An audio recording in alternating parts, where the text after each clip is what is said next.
Pronto, se calhar recuamos assim um bocado na altura do Johnny Guitar, do bar, pronto, em que você fazia os cartazes para anunciar as bandas que por lá passavam. Sim, cheguei a fazer. Sim, porque você... Cheguei a fazer alguns cartazes, Yeah. Também quem fazia era o João Paulo Feliciano, também nessa altura, para o Johnny Guitar. Sim.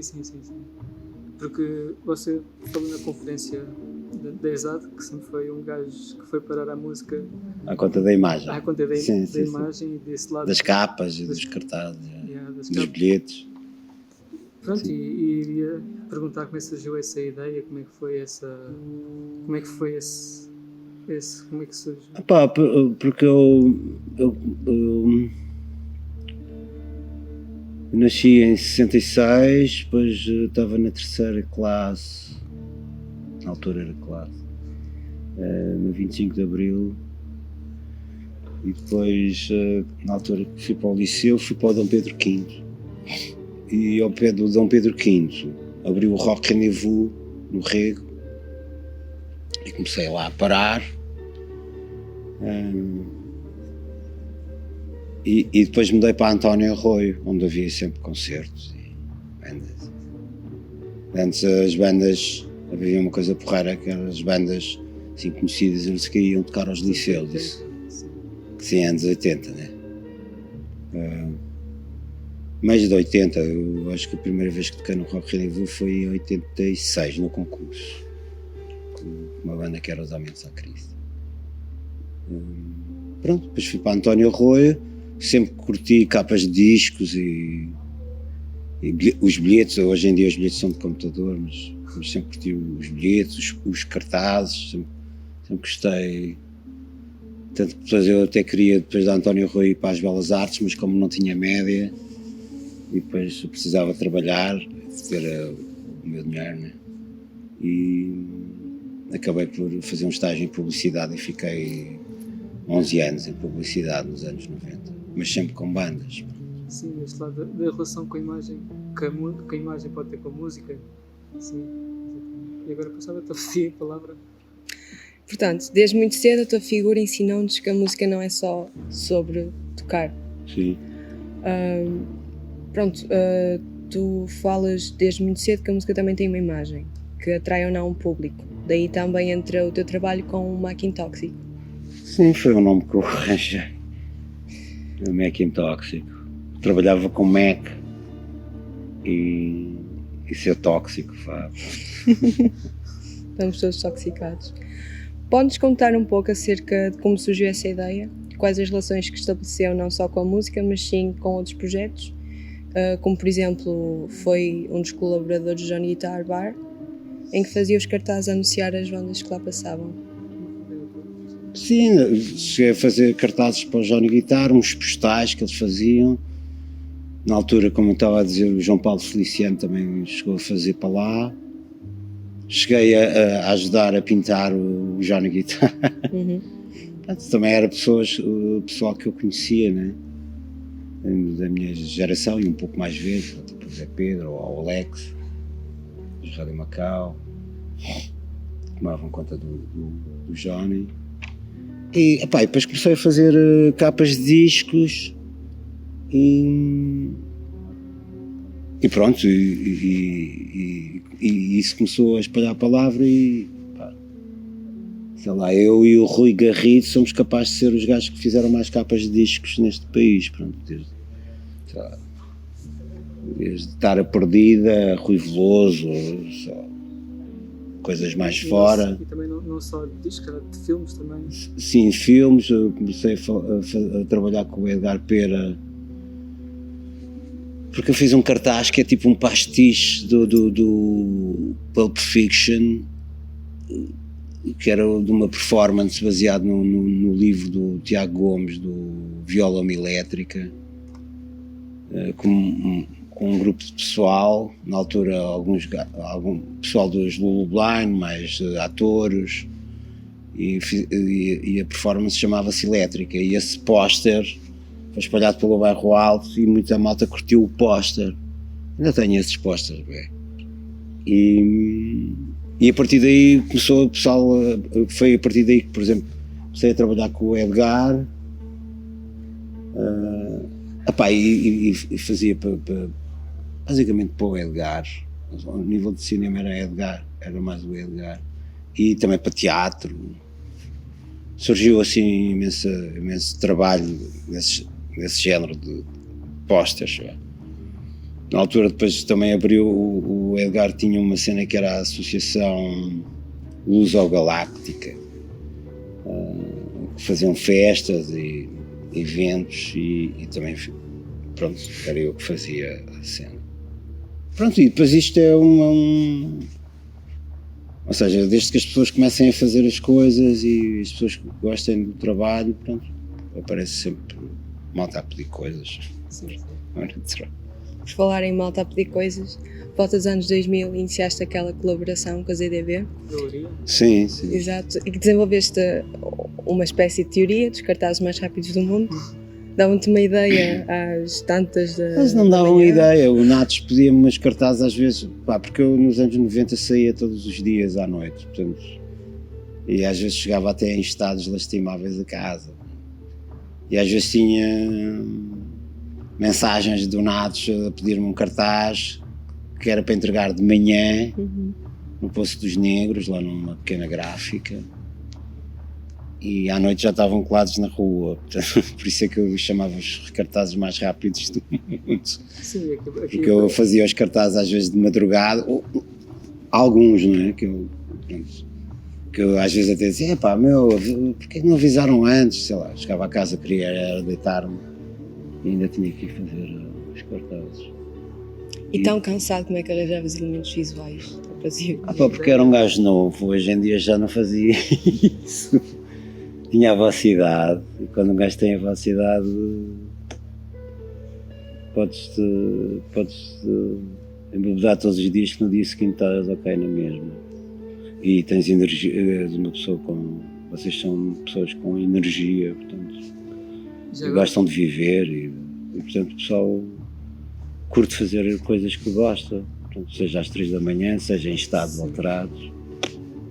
Já agora perguntava também como é que faria esses cartazes, através de colagem? Muitas vezes ia buscar imagens à net e traficava as imagens e estava. Sim, porque... Depois entregava em zip, na altura era zip. Sim, porque a nível de colagem, eu sempre ouvi falar que houve aquela ideia dos jornais, dos recortes, e eu ia perguntar se também faria. Sim, eu tenho bandas desde 85 e, portanto, na altura, nos anos 80, o que o pessoal fazia era fotocópias, não é? Portanto, recordava cenas de revistas, aquela cena mais de fanzine, dos pósteres de fotocópia, era isso que pronto, eu e a maior parte dos miúdos, que eram miúdos naquela altura, né? Fazia. Desde fanzines nunca me metia a fazer, mas eu lembro de ter o Filete, que era o vocalista dos Homens Sacrifício, depois mais tarde ainda chegou a ser o vocalista dos Lulu Blind no início, e ele tinha uma fanzine, ou seja, as pessoas que estavam normalmente ligadas com bandas tinham sempre fanzines, e eu normalmente era o tipo que fazia os cartazes e os bilhetes. Eram bandas assim, underground, portanto o pessoal é que fazia tudo. Exato, inspirações e isso, e como organizar as ideias dentro do cartaz. Sim, eu sempre, pronto, depois também como andava na António Rui, sempre tive sempre gostei da imagem, sempre gostei da imagem da música, seja gráfica, seja por exemplo da roupa, por exemplo a minha mãe era modista. Fazia vestidos para as senhoras, portanto eu desde puto que gosto de roupa, gosto da roupa, mais do shape das pessoas, sei lá. Posso dizer assim, olha, estas botas ficam, sei lá, acho que tenho jeito para isso. Desde miúdo que me habituei a ver as provas das senhoras em casa, portanto, e na música tem muito isso também, não é? Roupa. Na altura também quando comecei a ter bandas era a cena do punk, do new wave, portanto o pessoal também não havia muita coisa em Portugal, pronto. mas sempre liguei às botas, aos blusões, aos t-shirts, Sim, os penteados, aos barbeiros. penteados, já. Risco ao meio, risco ao lado. Exato, sim, essa havia a cena do risco ao meio, risco ao lado.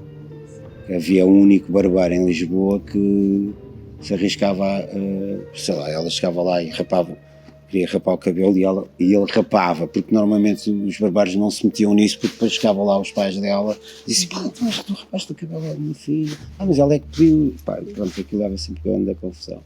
Mas ele, como estava ali ao pé do Rock Rendezvous, aproveitou. Eu lembro-me de ir lá porque a minha irmã, que é mais 5 anos mais nova, ia lá com os amigos dela cortar o cabelo, ou rapar de lado, ou fazer uma canta, aquelas cenas de altura, né? Foi no primeiro contacto com o trabalho do Edgar Pera, no Sudwestern, certo, que criou o seu personagem nos palcos e o guarda-roupa, que hoje em dia, pronto, conhecemos. Quão demorado foi esse processo de construção e quais elementos, referências visuais tu aproveita a nível de espaço cenográfico? Tirei uma atmosfera. Pá, isso surgiu porque, pronto, os Lululemon acabaram, pá, depois comecei a ouvir outras coisas também, coisas completamente diferentes do que ouvia, só ouvia rock e cena mais pesada. E Isso nos anos 2000? no final dos Lululemon fui para aí em 2000 ou 2001 e depois comecei a gravar coisas sozinho e depois tive um convite do Henrique Amaro para uma homenagem ao Carlos Paredes e foi aí que eu convidei o Pedro, só que antes tinha havido uma cena que era o Sudwestern, que era uma cena do Edgar Pera, que eu fui lá parar e era um western no bairro. Porque eu tinha gravado umas malhas meio western, assim meio tugas, meio western, e o Edgar ouviu e então decidiu fazer um Sudwestern no bairro Alto e depois houve uma apresentação dessas filmagens com eu a tocar guitarra e aí o Edgar disse, e como a mim calhou-me uma cartola porque era pronto, tipo, o pessoal percebeu, olha, tu és o cangalheiro, meteram-te uma cartola, pronto. E pronto, andámos lá a brincar aos cowboys e índios lá no bairro Alto, o Edgar a filmar aquilo tudo e depois apresentámos na ZDD. Eu não ia levar cartola nem nada e o Edgar disse, não, mete a cartola, não sei o quê, agora.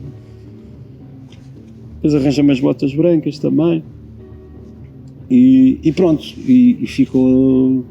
Depois quando veio o Pedro não tinha personagem nenhum, né? Então o primeiro concerto que nós demos até foi no CCB, na primeira parte do Bird Song, e eu ia de cartola e com as botas e o Pedro ia assim vestido normal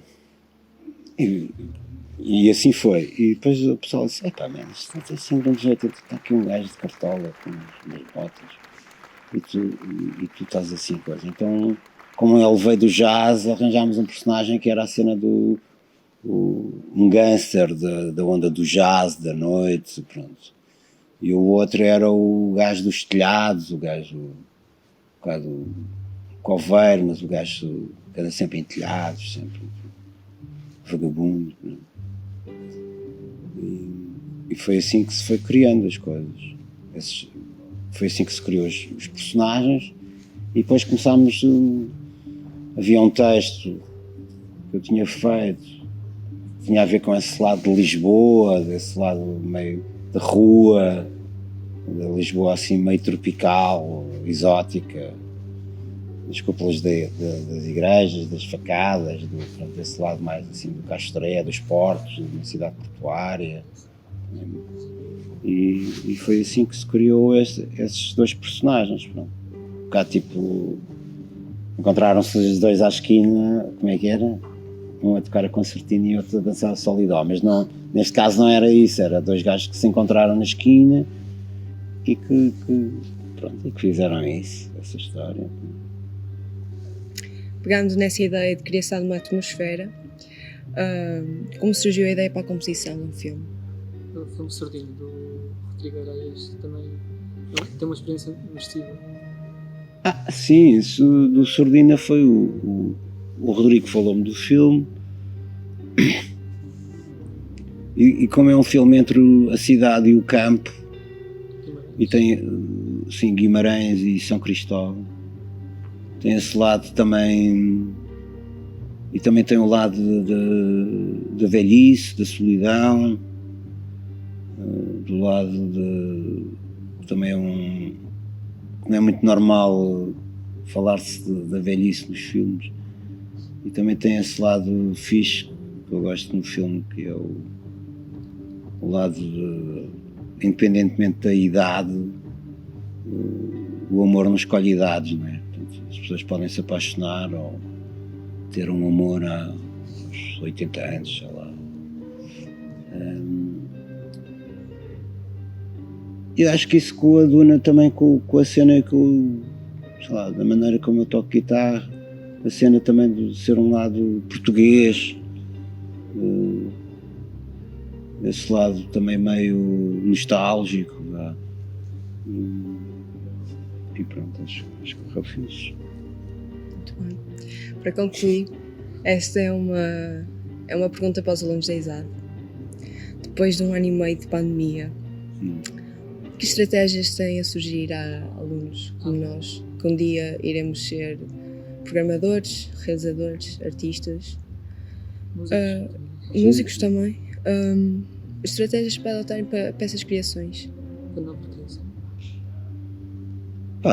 Acho que uma das coisas que é essencial é as pessoas serem curiosas.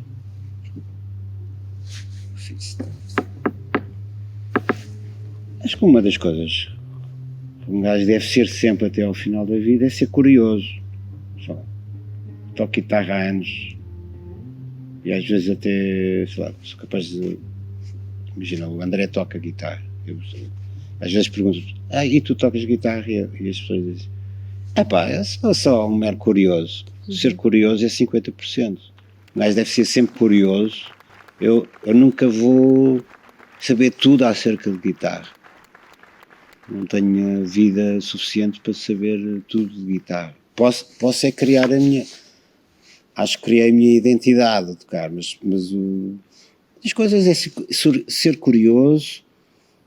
Uma das coisas que eu acho que é importante, que eu não tive essa oportunidade, mas vocês que são novos têm, ou seja, viajei bastante, mas viver lá fora, a fazer uma coisa que gosta, ou pelo menos estudar lá fora, acho que isso é essencial, conhecer outras coisas, e ser sempre curioso, procurar sempre pessoas que fazem o vosso trabalho em qualquer parte do mundo, e sempre de maneira diferente, ponto, ao fim e ao cabo. Acho que e acreditarem sempre.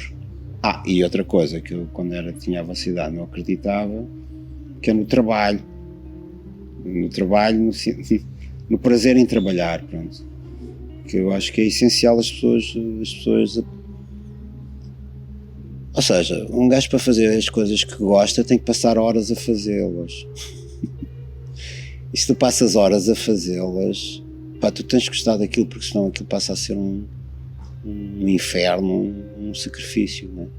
Portanto, eu não acredito que alguém que esteja sempre em esforço e farto de uma coisa, de um trabalho, que vá ser alguma vez bom nisso, ou que arranje alguma maneira de se identificar com isso.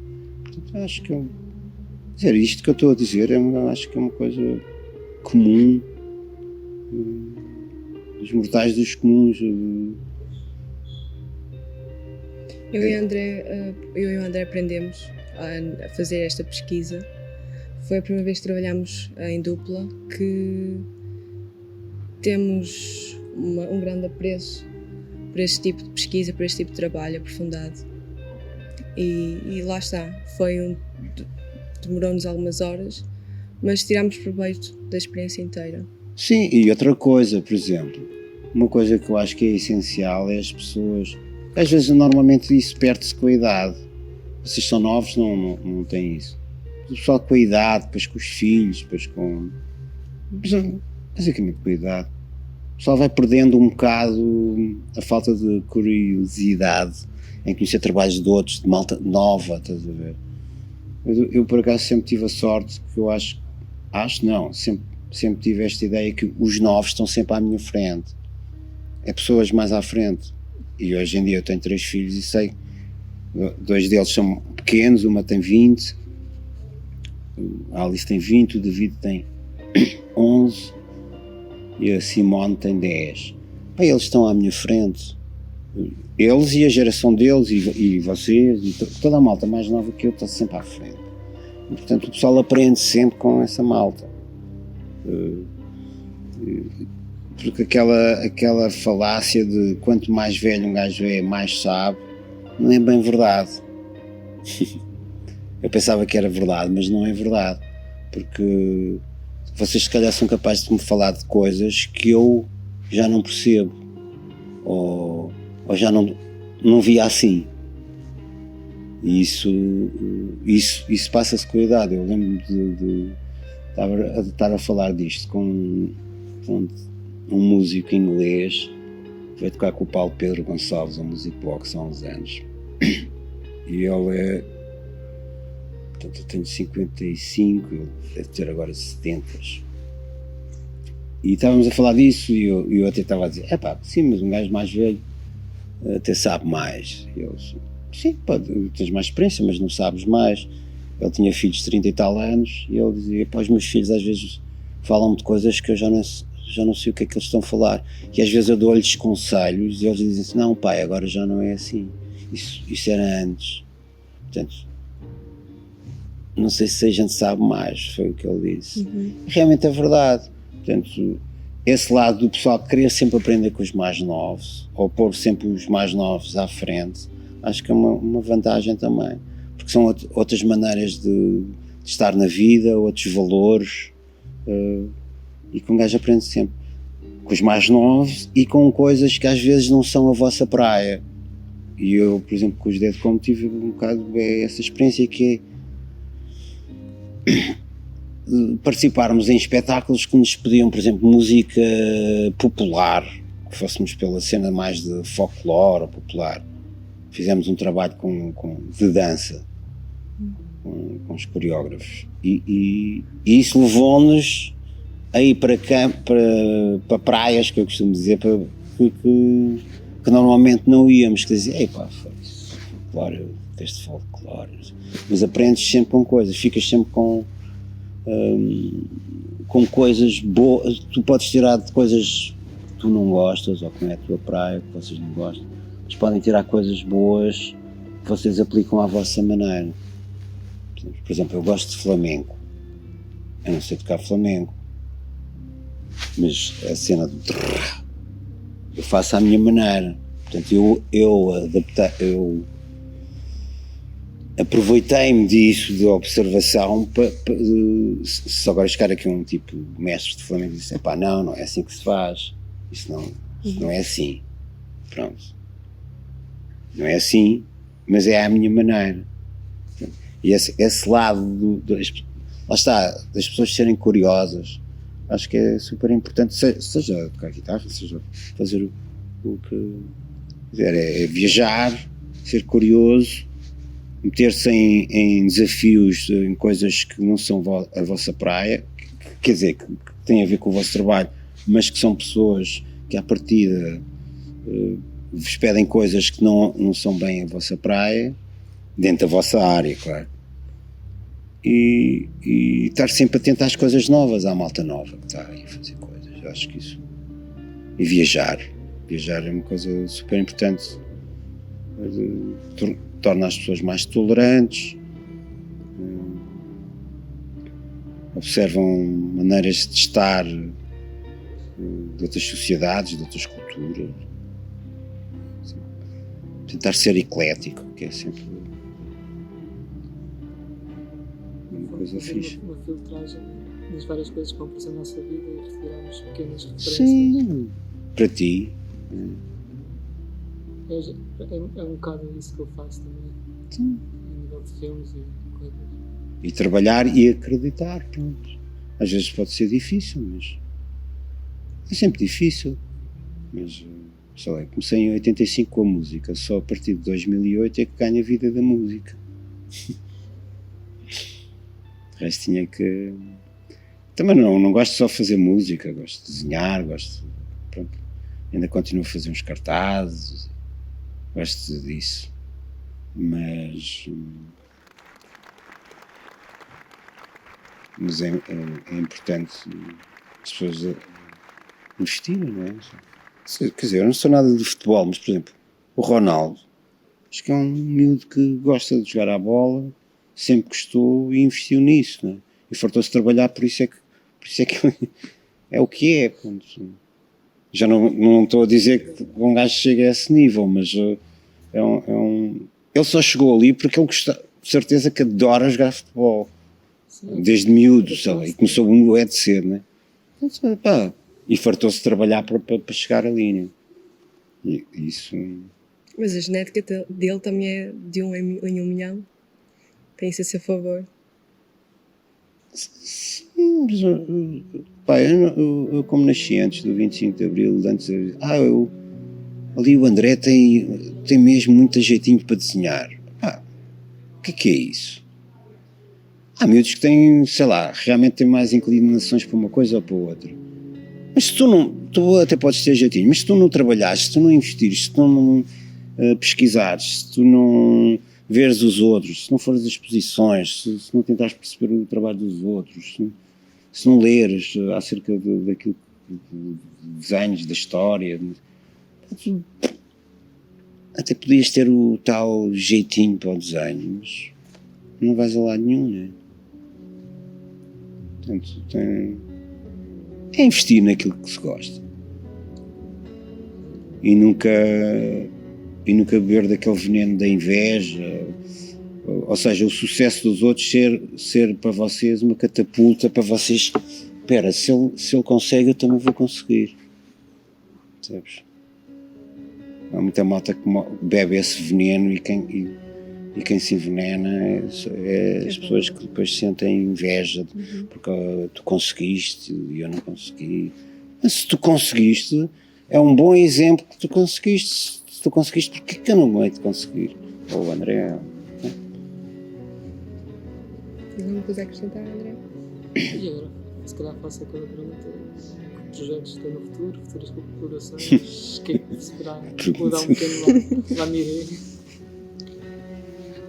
Pá, tens uma bola de cristal aí agora? Não, fala para o futuro. Essa pergunta era uma pergunta que o pessoal testava, que era projetos para o futuro. Pois, eu penso a minha experiência.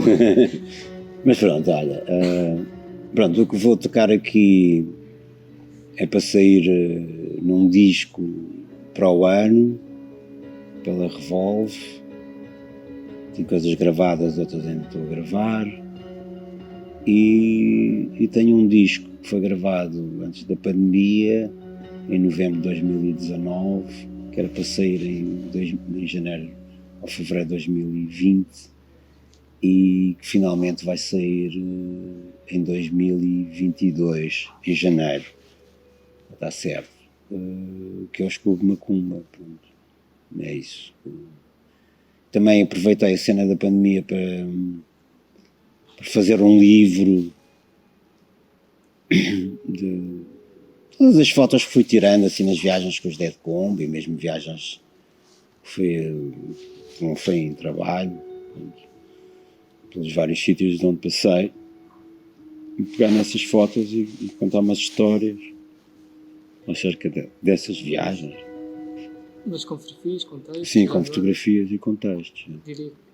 Tem a ver com as viagens que se passaram na minha vida, com peripécias, com histórias dentro da música. Sim, por acaso estou bastante curioso para ver esse livro, porque há uns tempos também andava assim, eu li um livro da Droga da Prostituição do João Alves da Costa, uma poesia experimental, e ele conta ali uma prosa poética, e agora fiz ligação com essa, também conta ali umas... Bem, eu não sou escritor nem poeta, atenção.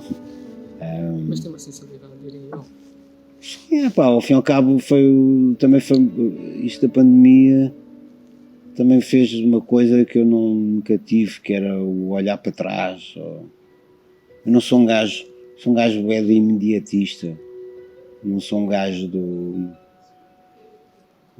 Pronto, e isto como um gajo tem tempo e não tinha nada para fazer, portanto obrigou-me a olhar para trás, o que é que, onde é, sei lá, para essas fotografias, para,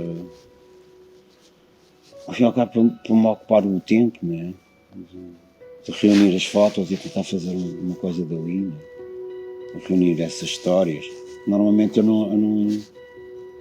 sou um gajo, como eu disse, sou um gajo imediatista, ou seja, sei lá, por exemplo, o que eu gosto é do processo, eu não, depois acabou, olha, está aqui o disco, e está fixe, já fiz, pronto, já está feito, vamos partir para outra cena, pronto, isto acabou aqui, pá, está fixe, já, agora vamos tocar o disco, não sei o quê, mas bora fazer outra coisa, pronto.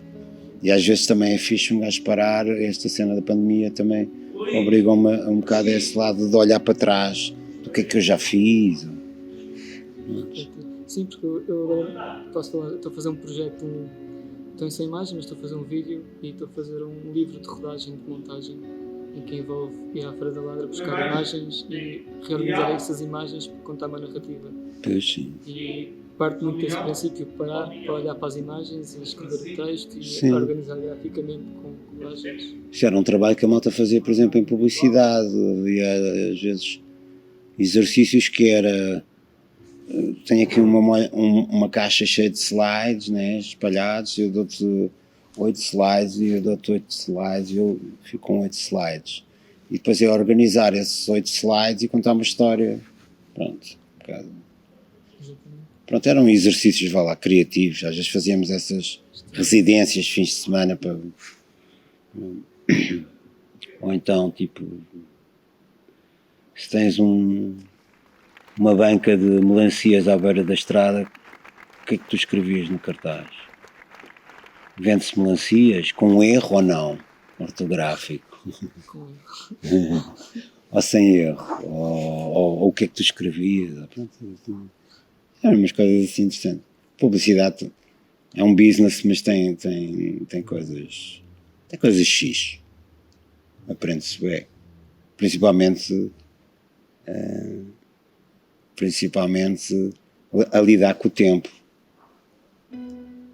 De teres um timing, um deadline para apresentar as coisas e não deixares-te andar a enrolar. Às vezes o pessoal nas artes tem um pouco isso. É isso. Pronto. Já está? É isso que já está. Sendo assim, damos como finalizada a entrevista com o Tó Trips.